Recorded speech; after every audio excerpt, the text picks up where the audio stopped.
le verset 19 nous dit, « Je parle à la manière des hommes à cause de la faiblesse de votre chair.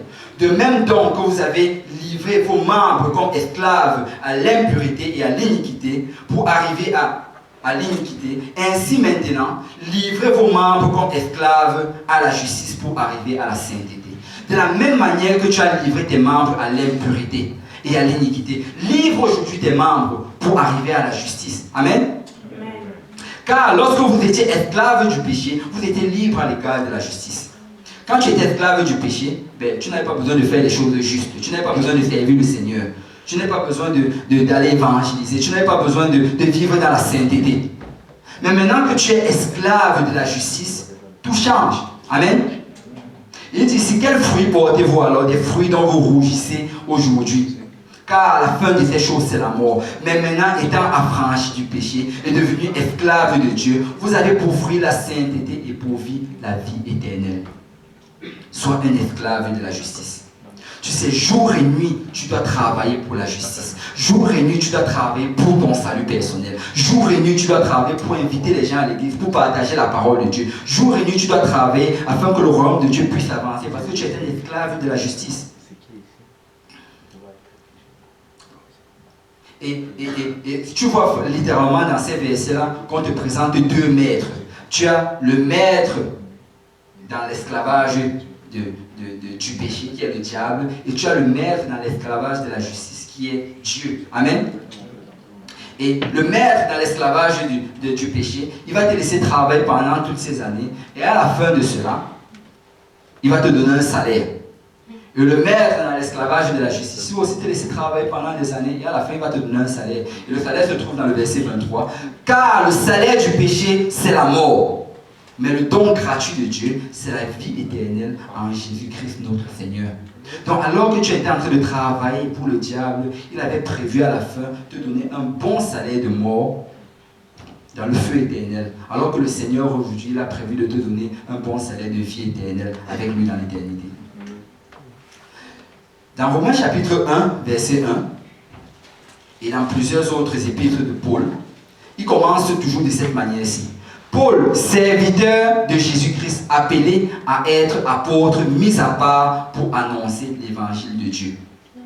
Et souvent, on lit cela sans vraiment saisir ce qui est dans cela. Regardez bien comment il formule la chose. Paul, serviteur de Jésus. Il se présente d'abord comme serviteur, et ensuite, maintenant, il dit appelé à être apôtre. En fait, il nous fait voir ces deux titres là-dedans. Son premier titre, ce n'est pas être apôtre. Un apôtre, c'est qui? C'est quelqu'un qui est appelé par Dieu pour aller bâtir des églises, pour aller établir l'œuvre de Dieu où il n'y en avait pas avant. Mais il dit que non, ce n'est pas ça son premier titre. Il dit que son premier titre, c'est d'être un serviteur. Et quand tu regardes la signification de ce mot serviteur, là, ça signifie esclave. Paul, esclave de Jésus-Christ. Tu sais, pour être utilisé dans le ministère, il faut d'abord que tu sois un esclave de Jésus. Tu dois être un esclave de Jésus. Et ce que le Seigneur va faire, c'est qu'il va d'abord te mettre à l'épreuve. Et on va vraiment discerner si tu es un esclave de Jésus ou pas, avant maintenant qu'il t'appelle à quelque chose. Et souvent, aujourd'hui, on a du mal à comprendre vraiment c'est quoi un esclave.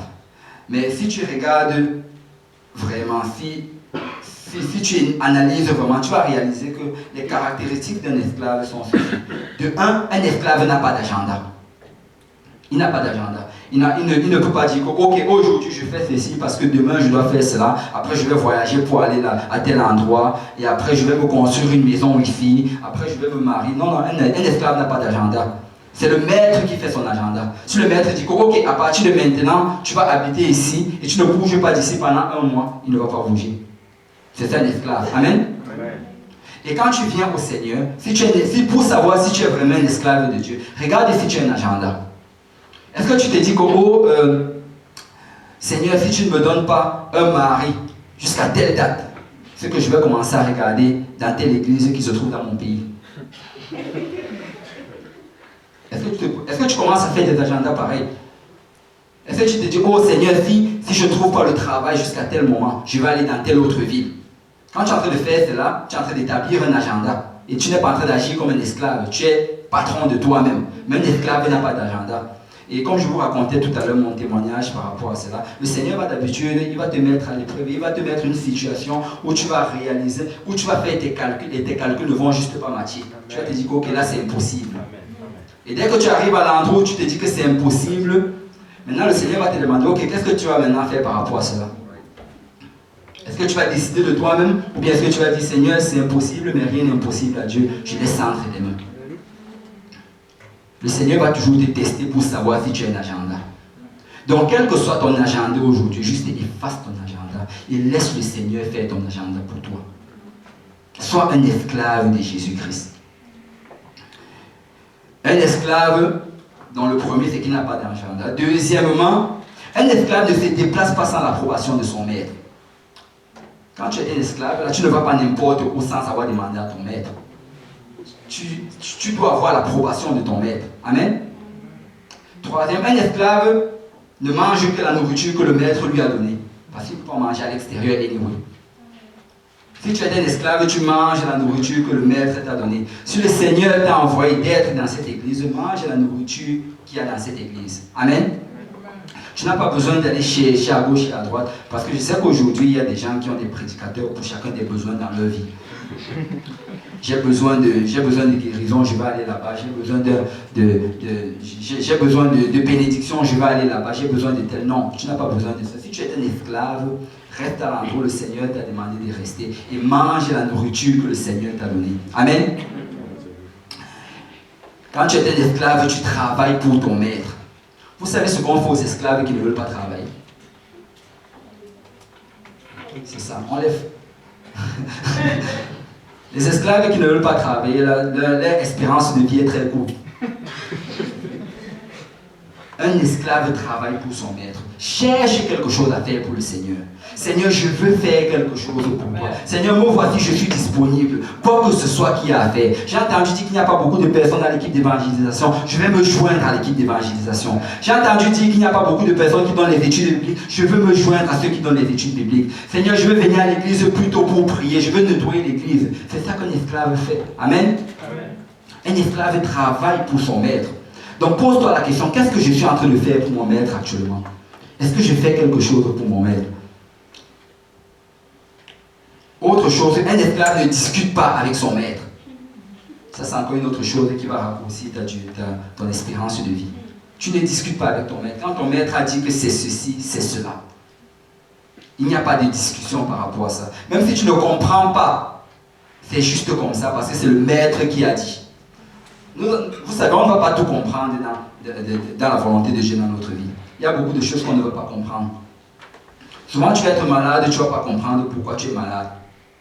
Tu dis que Seigneur, j'ai vécu, j'ai mangé les herbes toute ma vie. Je n'ai même pas bu, je n'ai jamais fumé la moindre cigarette. Je ne mange même pas de viande rouge. Seigneur, je dors tôt. Mais qu'est-ce qui m'arrive? Tu sais pourquoi? Parce que le Seigneur va faire des choses dans ta vie et tu ne vas pas les comprendre. Mais c'est ton maître. C'est ton maître. Mais laisse-moi te dire que chacune des choses qu'il fait, c'est parce qu'il y a une victoire qui t'attend en arrière. Il y a une victoire qui t'attend en arrière. Donc un esclave ne discute pas avec son maître. Si tu ne comprends pas quelque chose, tu dis Seigneur, je n'ai pas compris, mais je te fais confiance. Et comme tu l'as dit, je vais juste obéir. Amen. Vous savez, ce n'est pas facile d'être un esclave. C'est vrai que c'est difficile d'être un esclave. Parce que quand tu es un esclave, comme on a dit, tu ne manges pas toujours ce que tu veux manger. Tu ne fais pas toujours ce que tu veux faire. Mais laisse-moi te dire que quand tu es un esclave, le Seigneur est quand même avec toi. C'est lui qui te donne la force. Peut-être que tu vas arriver à un endroit où tu vas crier, comme Paul, que malgré le fait que tu veux servir le Seigneur, que c'est difficile et que tu as du mal et que ta chair veut faire le contraire de ce que le Seigneur te demande de faire. Mais laisse-moi te dire que tu as un Dieu qui est compatissant. Et même si tu faillis de temps en temps dans ta tâche d'esclave, ton maître n'est pas là pour te frapper, mais il est plutôt là pour t'aider. Amen. Vous savez, la description de notre nouveau maître, tu peux le voir dans Ésaïe chapitre 42. Le verset 2 nous dit ceci. Il ne criera point, il n'élèvera point la voix. Tu sais, Dieu en fait, quand tu vas faillir, il ne va pas crier sur toi. Dans le passé, quand tu servais le diable, quand tu faisais la moindre erreur, tu savais qu'il y avait un châtiment brutal qui allait te suivre. Mais maintenant que tu sais le Seigneur, même quand tu fais des rires, il ne va pas crier sur toi. Et ne la fera point entendre dans les rues. Il ne va pas faire entendre, il ne va pas aller raconter à tel seul ce que tu as fait. Le Seigneur ne fait pas cela.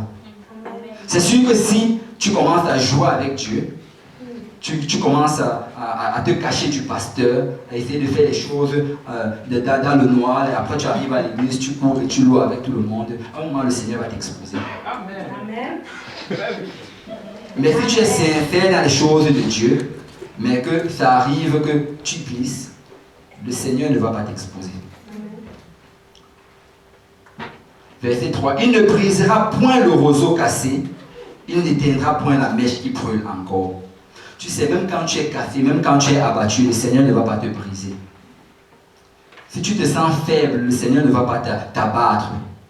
Le Seigneur va plutôt te relever. Il va plutôt essayer de t'arranger. Il va t'arranger, même pas essayer, parce qu'il est capable de t'arranger. Il va t'arranger. Et si tu as l'impression que le feu qui est en toi, le feu du Saint-Esprit, est en train de s'éteindre, le Seigneur ne va pas la souffler sur la mèche pour l'éteindre. Mais ce qu'il va faire, il va plutôt attiser ce feu-là. Pourquoi? Parce que nous avons un maître qui est compatissant.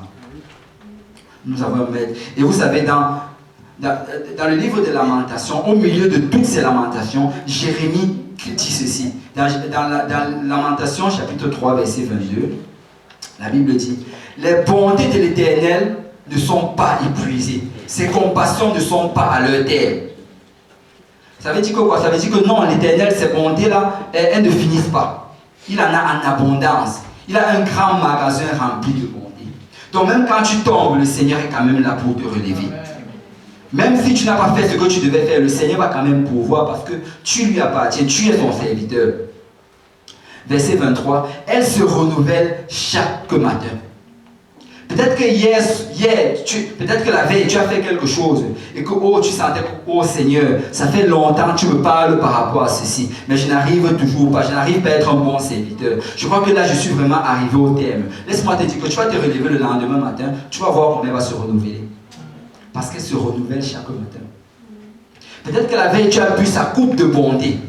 Et tu as bu sa coupe de miséricorde. Et tu te dis que ça en est assez. Là, c'est fini. Le Seigneur ne peut plus m'aider dans cette situation. Tu vas te lever le lendemain matin, tu vas voir la coupe sera encore remplie de bonté et de miséricorde. Parce que ces bontés ne s'épuisent pas. Elles se renouvellent chaque matin. Attends demain matin.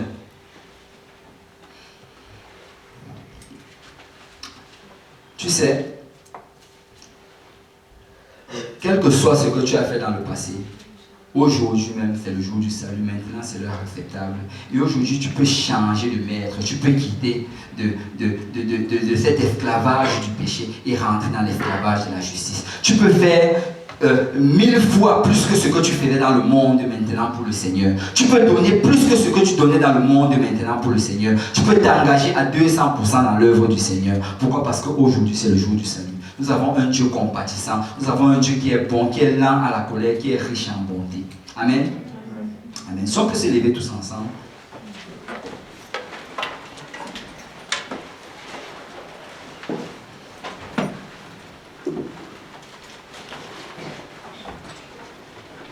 Le Seigneur ne va jamais nous demander de faire quelque chose qui est au-delà de nos forces.